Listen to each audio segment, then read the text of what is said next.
Hello everybody, I hope कि तुम सबका एग्ज़ाम बहुत अच्छा गया। मेरा भी खुद का एग्ज़ाम्स चल रहा था। इनफैक्ट अभी भी एक एग्ज़ाम बाकी है जो मंडे को है, प्रैक्टिकल एग्ज़ाम है। मैं भी बहुत ज़्यादा बिजी थी एंड पर्सनली मैं पूरे फ्रस्ट्रेटेड हो गई थी, क्योंकि मतलब होता है ना कि बैठे बैठे जब तुम पढ़ रहे होते हो तो फिर कमर दर्द होना शुरू हो जाता है। एंड मतलब it was very depressing also कि मतलब कुछ भी करने को नहीं मिल रहा था एक्सेप्ट फॉर स्टडिंग। मुझे स्टडिंग पसंद है, बट जिस तरीके का एक प्रेशर बिल्ड हो गया था मेरे माइंड में, मतलब it was too much for me. And I know that many of you felt the same. I also felt the same in class 10। But masters करते वक्त मुझे रियलाइज़ हुआ कि वाई डज़ एवरीबडी से कि इसके साथ आप कुछ और नहीं कर पाओगे, मास्टर्स में फुल टाइम देना पड़ता है वगैरह। And I am realising it because it is going to take a lot of my time. मतलब hats off to people who manage a lot of things. I am also managing a lot of things, but there are people who are managing more than me. So hats off to them. But let's not divert it to myself. मैं अपने ऊपर इसको नहीं लेकर आती हूँ, तुम लोग का बात करती हूँ। So very happy ending. Class 10 जैसा भी हुआ, कुछ कुछ पेपर्स टफ आए थे, मैंने ये नोटिस किया। स्टूडेंट्स ने मुझे बताया कोई प्रॉब्लम नहीं है, जो पेपर टफ आया था उसमें चेकिंग आसान होगा। So don't worry about it, सब कुछ ईजी होगा, ठीक है। So don't worry about it. अब तुम्हारा मेन मकसद क्या होना चाहिए कि दीदी एग्ज़ाम ख़त्म हुआ, अब क्या करें, अब आप बताइए। सबसे पहला मेरा एक बहुत इम्पॉर्टेंट सजेशन है, जो मैथ्स ले रहे हैं, अगर मैथ्स लेने का डिसाइड कर रहे हो, साइंस वालों को तो लेना ही पड़ेगा मोस्टली। PCMB एक होता है जिसमें शायद तुम मैथ्स ना लो, अदरवाइज़ मोस्टली मैथ्स लेते ही हैं।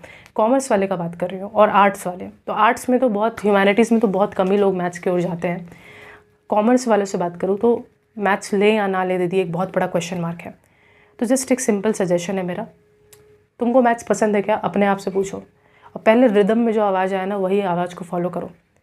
मैथ्स पसंद है क्या?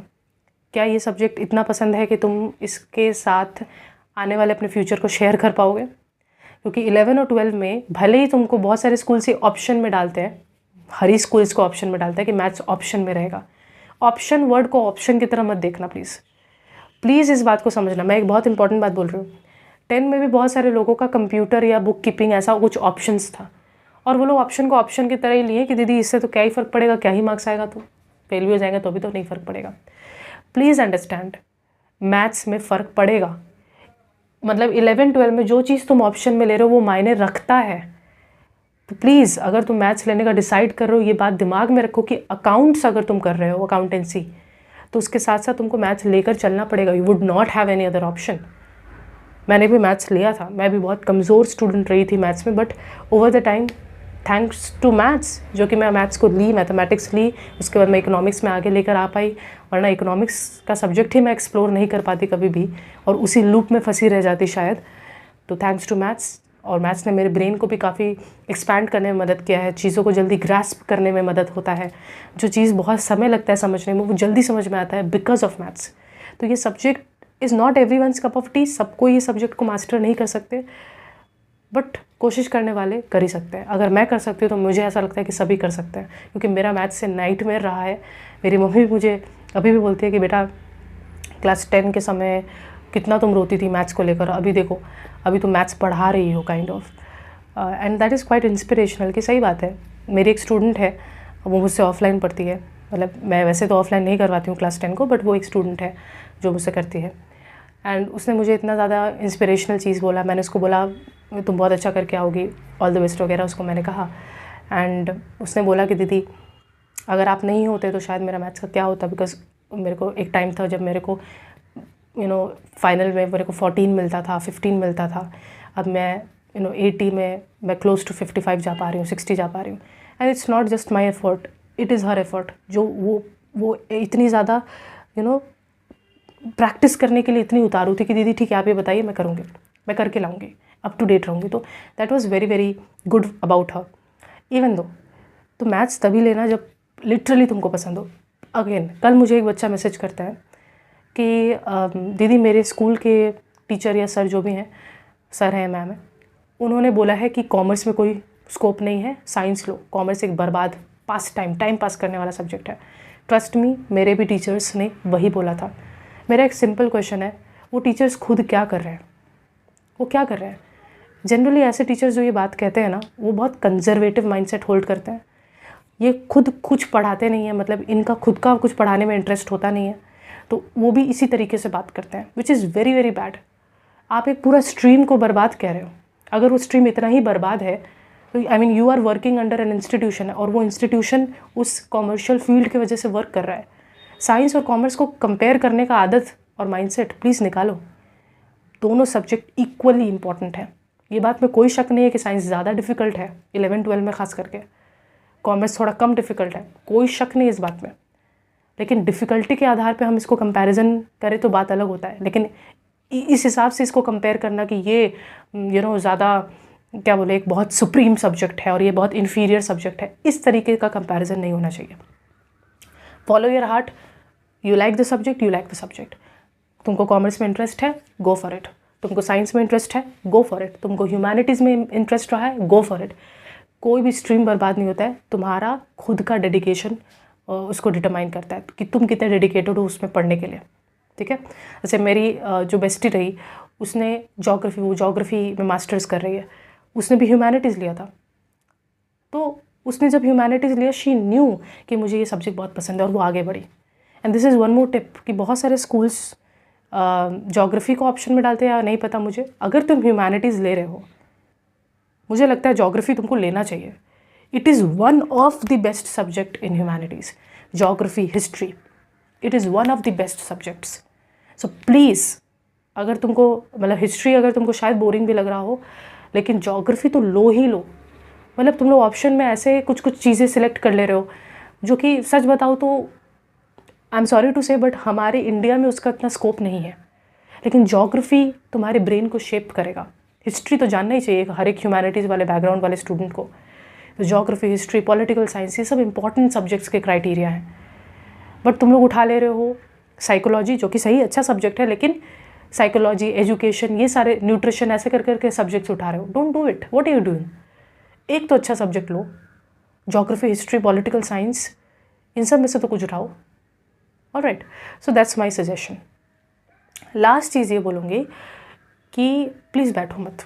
अगर मैथ्स लेने का डिसाइड कर चुके हो तो आसपास अगर तुम्हारे कुछ कोचिंग सेंटर्स हैं जहाँ पे मैथ्स का मोस्टली मार्च में बहुत सारे इलाकों में शुरू कर देते हैं 11-12 का, ज्वाइन कर लो। डिसाइडेड नहीं है दीदी, मैं अभी भी डाउट में हूँ कि लूँ या ना लूँ, कर लो, ज्वाइन कर लो। 1-2 महीना प्रैक्टिस करो, जब तक 10 का रिजल्ट नहीं आ रहा तब तक प्रैक्टिस करो।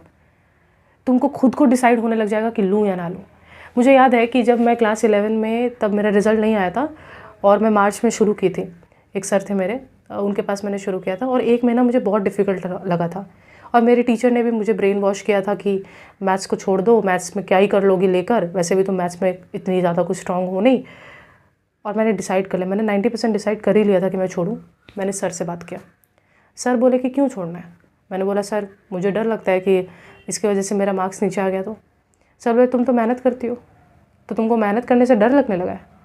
And that stayed with me कि सर का ये स्टेटमेंट, तुमको मेहनत करने से डर लगता है। मैथ्स मेहनत मांगता है, मैथ्स मेहनत मांगता है।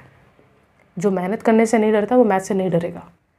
And that was the moment I decided कि मैं ये सब्जेक्ट नहीं छोड़ सकती। और ट्रस्ट मी ऑन दिस, 12 में ये मेरा one of the favourite subjects बन गया था। ठीक है, तो प्लीज़ अगर तुमको पसंद है तो लेना। ऐसे भी लोग होते जो पछताते हैं, मेरे ही क्लासमेट्स थे, ले रखे थे, पढ़ते नहीं थे, दिखाने के लिए मैथ्स का बुक मोटा सा ले आते थे, बट पढ़ते 1% नहीं थे वो लोग। मैथ्स लिए पढ़ते कुछ भी नहीं थे। Don't be that student. लिए हैं ऑप्शन में भले ही रहेगा, लेकिन उसको उतना ही इंपॉर्टेंस देंगे जितना बाकी सब्जेक्ट को दे रहे हैं। एक कदम ज़्यादा इंपॉर्टेंस देंगे क्योंकि वो एक कदम ज़्यादा इंपॉर्टेंस मांगता है। एंड लिख के ले लो, अगर उसका फ़ायदा तुमको बाकी सब्जेक्ट्स में नहीं दिखा तो मेरा नाम चेंज कर देना। मैथ्स करने से तुमको तुम्हारे बाकी सारे सब्जेक्ट्स में बेनिफिट नहीं हुआ तो मेरा नाम तुम चेंज कर देना, ठीक है। लास्ट सजेशन, बहुत सारे हिंदी मीडियम के स्टूडेंट्स भी मुझे देख रहे हैं, उर्दू मीडियम के भी हैं। इंग्लिश को सुधारो। तुम लोग बोलोगे दीदी अपना लैंग्वेज से प्यार कीजिए, करो ना, उससे कोई प्रॉब्लम नहीं है, डेफिनेटली प्यार करो, लेकिन इंग्लिश सुधारो। क्योंकि ये जो सोसाइटी है ना, इस सोसाइटी में नौकरियाँ, इस सोसाइटी में थोड़ा तुम्हारा स्किल तुम्हारे इंग्लिश से समझ में आता है, वो ज़रूरी है। तुम अभी बात ही मेरा समझो, तुम कितना भी इग्नोरेंट रहने का कोशिश करो, दीदी कोई फ़र्क नहीं पड़ता, फ़र्क पड़ता है। थोड़ी सी बड़ी हूँ तुमसे तो थोड़ा तो एक्स्ट्रा कुछ रखते होंगे नॉलेज, फ़र्क पड़ता है। इंग्लिश सुधारो। मैं नहीं कह रही हूँ कि ग्रामर लेकर बैठ जाओ, ग्रामर करो, नहीं भाई, उससे कुछ नहीं होगा। टाइम है ना अभी, इंग्लिश मूवीज़ देखो, इंग्लिश गाने सुनो, इंग्लिश गाने ही सुनते रहो भाई। मैं इतनी ज़्यादा इंग्लिश के गाने सुनती थी, मेरी फ्रेंड्स लोग बोलती थी कि तू अंग्रेज़ है क्या, अंग्रेज़ गए तेरे को छोड़ के चले गए। मैं कुछ सजेस्ट कर देती हूँ। मेरे फेवरेट्स कैटेगरी में रहे हैं वीकेंड मेरा फेवरेट रहा है, जस्टिन बीबर भी मेरा फेवरेट रहा है एक टाइम पे, ज़ेन मलिक ये भी मेरा फेवरेट रहा है, एलेक बेंजामिन ये मेरा फेवरेट रहा है, कमीला कबेओ, बीबी रेक्सा, बिली आलिश, औरोरा, ये सारे मेरे कुछ फेवरेट्स रहे हैं। सुनो जा कर के, तुम्हारे भी कुछ फेवरेट्स होंगे, तुम्हारे खुद के फेवरेट्स नीचे लिख दो ताकि और स्टूडेंट्स उसको सुन पाए। इंग्लिश गाने सुनो और लिरिक्स को अपने आप में गुनगुनाओ। देखना तुम्हारा इंग्लिश बेटर नहीं हुआ तो मेरा नाम चेंज कर देना। मैंने इनफैक्ट अपना इंग्लिश वैसे ही बेटर किया, इंग्लिश गाने सुन सुनकर। एक टाइम था इतना सुनती थी ना कि इंग्लिश का एक्सेंट, मतलब अंग्रेज़ लोगों का एक्सेंट आ गया था मेरे अंदर। मैं उसी तरीके से शब्द को प्रोनाउंस कर रही थी, विच वॉज नॉट राइट कि मैं एक्सेंट कॉपी करूँ, बट वो नेचुरली वैसे मेरा टंग फोल्ड होने लग गया था बोलते वक्त, ऐसा होता है। सो प्लीज़ इंग्लिश सुधारो, इंग्लिश में भी टाइम इन्वेस्ट करो, मैथ्स और इंग्लिश पे भी ध्यान दो अगर मैथ्स लेने का डिसाइड कर रहे हो। और नहीं कर रहे हो मैथ्स लेने का डिसाइड, तो फिर भी पढ़ाई शुरू कर दो। क्योंकि देखो सच में अभी तुम लोग का लाइफ बहुत बोरिंग हो गया होगा मोस्टली लाइफ बहुत बोरिंग हो गया होगा। दीदी अभी कुछ करने के लिए नहीं है, तो कुछ करने के लिए उठाओ भाई, कुछ करो, कुछ अच्छे मूवीज़ ही देखो, लेकिन मूवीज़ देखो जैसे जिससे सीखो वैसे मूवीज़ देखो। चलो, all the very best for your life and आगे बढ़ो। कभी मुलाकात होगा हम लोगों का, जहाँ पे मैं तुमसे मिलूँगी, तुम मुझसे मिलोगे, और वहाँ पे हम लोग बहुत बातें करेंगे। और तुम लोगों ने लाइफ में क्या क्या अचीव किया वो सुनने के लिए मैं बेकरार हूँ। Bye bye.